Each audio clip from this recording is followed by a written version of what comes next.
Hello, welcome to forex. Hi friends, everyone, how are you? আমি এখন ফরেক্স gold মার্কেটের একটা আপডেট দিচ্ছি। আসলেও দুটো দিন একটু ব্যস্ত থাকার কারণে আমি আপডেটটা দিতে পারি নাই, এর জন্য সরি। আসলে এখন একটু ফ্রি হয়েছি, এখন আমি আপডেট দিয়ে দিচ্ছি এবং আগামীতে কন্টিনিউ আপডেটগুলো দিব। আপনারা প্রতিনিয়ত আপডেটগুলো ফলো করে আপনারা মার্কেটের অ্যানালাইসিসটা অনুযায়ী আপনারা এন্ট্রি নেবেন, টিপিএসএল ব্যবহার করবেন। যাক, আজকে আমি মার্কেটের অ্যানালাইসিসটা দিচ্ছি। আজকে মার্কেটের পিভট পয়েন্ট আছে 2311, ফার্স্ট রেজিস্ট্যান্স আছে 2321, সেকেন্ড রেজিস্ট্যান্স আছে 2329, থার্ড রেজিস্ট্যান্স আছে 2337। মার্কেটের প্রথম সাপোর্ট হচ্ছে 2292, সেকেন্ড সাপোর্ট হচ্ছে 2281, থার্ড সাপোর্ট আছে 2270। মার্কেটের আজকে এ পর্যন্ত লো করছে 2296 এবং হাই করছে 2210। মার্কেটটা আজকে বাইতে যাওয়ার সম্ভাবনা আছে, সেক্ষেত্রে আপনারা বাই এন্ট্রি নিতে পারেন 2313।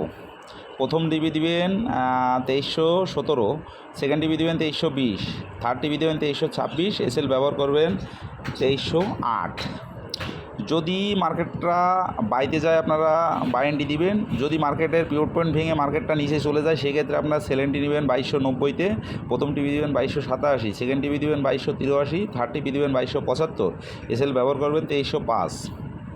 তবে মার্কেটটা যদি এখন পিভট পয়েন্ট না ভাঙে, আমাদের পিভট পয়েন্ট আছে 2311, যদি পিভট পয়েন্টটা না ভাঙে মার্কেটটা এখান থেকেই কামব্যাক করবে, রিটেস্ট করে মার্কেটটা নিচে আসবে এবং নিচে যাওয়ার সম্ভাবনাটাই বেশি দেখতেছি অ্যানালাইসিসে যতটুকু পেলাম। যা কোনো সমস্যা নাই, আমি যেহেতু বাই এবং সেল এন্ট্রি দিয়ে দিয়েছি, মার্কেট যেদিকে মুভমেন্ট করে আপনারা সেই দিকেই এন্ট্রি দিবেন, টিপি এবং এসএল ব্যবহার করবেন।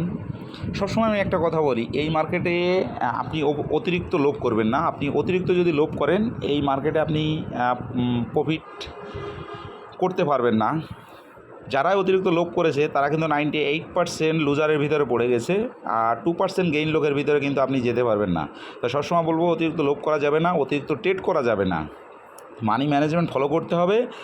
আপনার দিনের একটা টার্গেট আছে, টার্গেটটা ফিল আপ হয়ে গেলে আপনার এন্ট্রিগুলো ক্লোজ করে দিতে হবে এবং ওই দিনে আর কোনো ট্রেড নেওয়া যাবে না।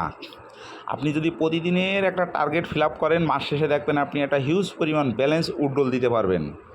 অতএব আপনি এখান থেকে ইনকাম প্রচুর করেন, সেটা বড় কথা না, ইনকামটাকে ধরে রাখাটাই বড় কথা, মাস শেষে উইথড্রল দেওয়াটাই বড় কথা।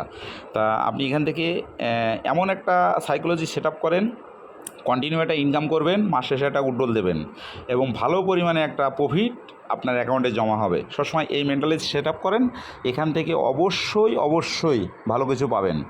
ধন্যবাদ সবাইকে।